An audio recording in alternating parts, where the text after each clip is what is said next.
maka lemparkan dia ke dalam adab yang sangat keras. Qala qarinuhu, berkata temannya yaitu setan, Rabbana ma'atghaituhu. Setan, ya, Rabbana, Tuhan pencipta kami, ma'atghaituhu, kami tidak menyesatkannya, walakin kana fi dhalalim ba'id, tetapi dia berada dalam kesesatan yang jauh.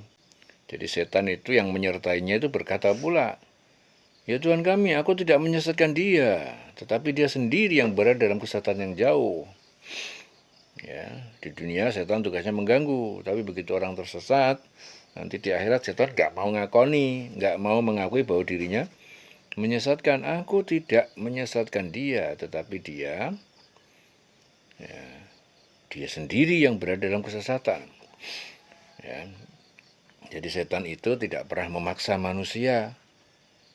Ya, kerjaan setan tuh bisikin aja, bikin pikiran bingung, bikin hati goncang, dibikin ragu-ragu, akhirnya manusia tersesat di dalam jalan yang salah. Ya, jadi karena dia nggak pernah maksa, bisikin doang, makanya selalu berdoa, Rabbi a'udzubika min hamazatis syayatin, ya Tuhan kami, aku berlindung kepadamu dari guncangan. Hamazatis syayatin, dari apa? Godaan setan, guncangan setan. Selalu berdoa sama Allah supaya selalu dalam perlindungan Allah. Jadi kerjaan dia itu cuma guncang, bingungi, ya, serta membuat orang ragu, membisikin. Ingat, setan nggak pernah maksa. Jadi nanti kalau orang masuk neraka itu, dia nyalahkan setan, setan nggak mau disalahin. Aku nggak pernah maksa kamu berbuat salah, berbuat dosa, berbuat maksiat, enggak. Aku cuma bisikin, lah kamu berbuat dosa sendiri. Salah sendiri kamu mau dibisikin, salah sendiri kamu mau dibohongin. Ya, makanya selalu berlindung kepada Allah. Rabbi a'udzubika min hamazatis syayatin. Ya Allah, ya Tuhan kami, aku berlindung kepadamu dari godaan setan. Wa a'udzubika rabbi ayahdurun, dan aku berlindung pada Engkau ya Allah dari datangnya dia, supaya dia enggak datang lagi kepada kita, supaya dia enggak datang. Berlindung pada Allah. Walakin kana fi dhalalim ba'id. Jadi setan berkata, yang menyertai itu dia berkata, ya Tuhan kami, aku tidak menyesatkan dia, tapi dia sendiri yang berada dalam kesesatan yang jauh. Qala, Allah berfirman, la takhtasimu ladayya, jangan kalian bertengkar di hadapanku, wa qad qaddamtu, sungguh aku telah memberikan ilaikum bil wa'id, kepada kalian waktu di dunia dulu, bil wa'id, dengan janji ancaman, peringatan. Jadi Allah berfirman, jangan kamu bertengkar di hadapanku. Sungguh, dulu aku telah memberi ancaman, memberi peringatan kepada kamu waktu di dunia. Ya, jadi mereka saling menyalahkan, manusia menyalahkan setan. Ini gara-gara kamu aku sekarang disiksa. Setan juga membela diri. Siapa yang menyuruh kamu berbuat salah, berbuat maksiat? Siapa? Aku gak pernah maksain kamu. Aku kan cuma bisikin. Yang berbuat kan kamu sendiri. Salah sendiri kamu mau dibisikin. Nah, akhirnya dia berlepas diri. Ya, akhirnya Allah bilang, jangan kamu bertengkar di hadapanku. Ya, sungguh dulu aku telah memberikan ancaman kepada kamu. Aku sudah kasih peringatan. Ya, bagaimana Allah memberikan peringatan? Melalui Al-Quran. Ya, di Al-Quran dikasih peringatan, kasih petunjuk. Makanya orang itu bukan sekedar menghafal Quran, tetapi Quran itu harus difahami, ditadaburi, ben ngerti isine, ben mudeng apa yang dikehendaki Allah itu maksudnya apa, yang ditujukan. Quran itu untuk manusia, untuk makhluk. Ya, seluruh makhluk ini diatur dalam Al-Quran. Jadi kalau orang tidak mudeng dengan Quran, nggak mau mentadaburi, itu berarti nggak mudeng. Berarti nggak ngerti apa yang Allah kehendaki, apa yang Allah kehendaki kepada hambanya. Akhirnya jalan hidupnya nabrak-nabrak. Makanya orang-orang yang menghafal Quran baru hafal saja jangan bangga, itu belum apa-apa itu. Hafal Quran, dihafalkan, dimengerti, ditadaburi, kemudian diikutin. Ya, jadi di sini Allah udah bilang, jangan kamu bertengkar. Dulu waktu di dunia aku udah beri ancaman dan peringatan pada kamu. Jadi Al-Quran itu di dalamnya ada nasihat, ada ancaman, ada peringatan. Diingatin semua. Salah sendiri waktu hidup di dunia dulu nggak mau memahami Quran. Ya, Quran hanya dihafalin terus merasa udah suci, merasa udah dekat dengan Allah. Enggak.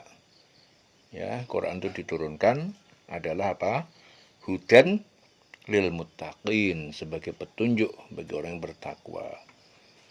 Zalikal kitab la raiba fi. Kitab Al-Quran itu tidak ada keraguan di dalamnya.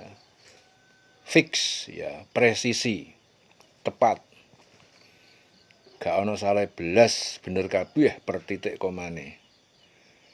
La raiba fi, tidak ada keraguan di dalamnya. Hudan lil muttaqin. Jadi Quran itu petunjuk. Nah, jadi wong wis dikai petunjuk, ora gelem nggo petunjuk, ya mesti nabrak-nabrak. Ya, jelas semuanya santri? Jelas ya? Ya.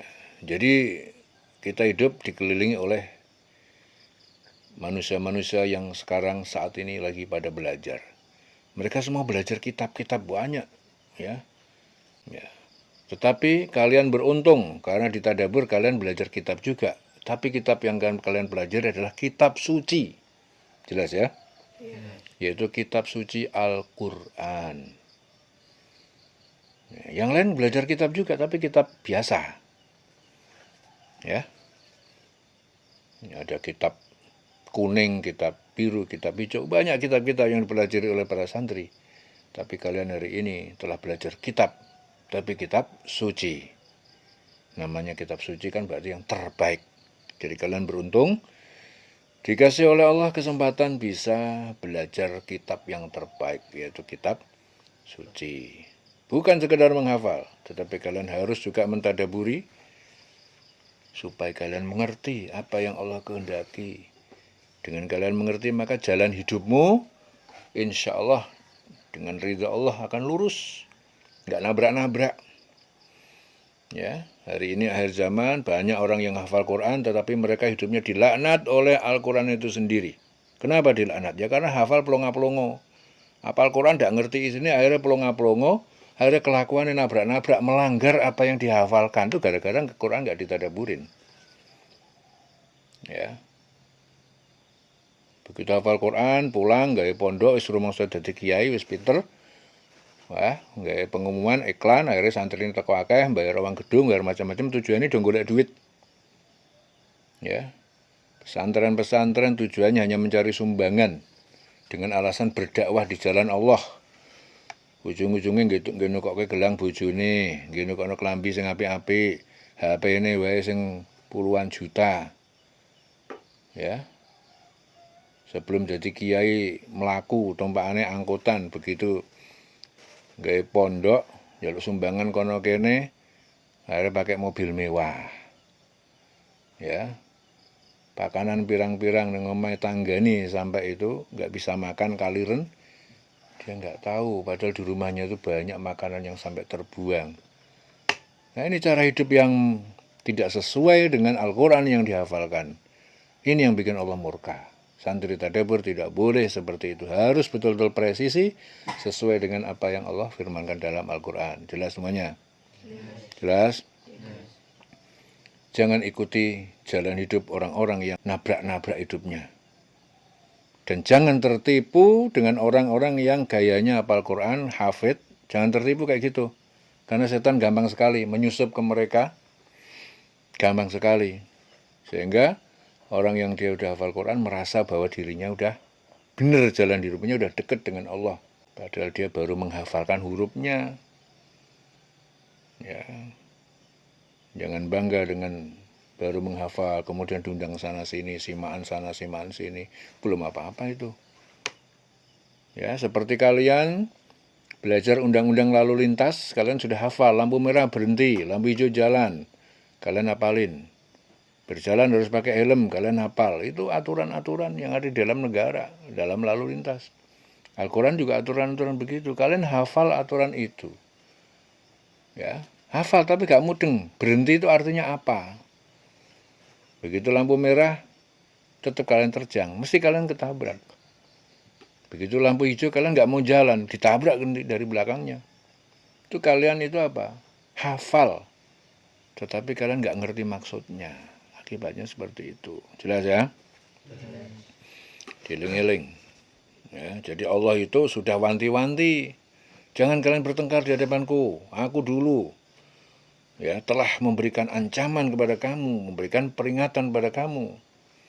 Ya, waktu di dunia dulu kepada kalian waktu dunia udah kaki berikan peringatan, aku berikan ancaman. Itu kata Allah begitu. Sekarang keputusan kamu menyesal.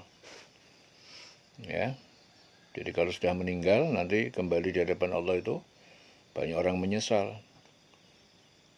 Akhirnya apa? Ma yubaddal, tidak diubah, tidak akan diubah al-qaulu, perkataan ataupun ketetapan ladayya, ya di sisiku, wa ma'ana bidzallamin lil abid, dan aku tidak berbuat zalim kepada hambaku. Ya. Jadi keputusanku ini tidak dapat diubah, kata Allah. Aku tidak mendolimi hambaku. Jadi Allah itu tidak mendolimi hambanya. Karena apa? Udah dikasih peringatan. Udah diingetin. Ya, jadi kalau ada orang yang salah itu bukan Allah lagi, bukan Allah urusannya. Tapi Anda melakukan perbuatan yang ngikuti nasihat setan. Sehingga kalian tersesat. Akhirnya berbuat salah. Jadi Allah bilang keputusanku tidak akan dapat diubah. Wes pas. Dan aku tidak mendolimi hambaku.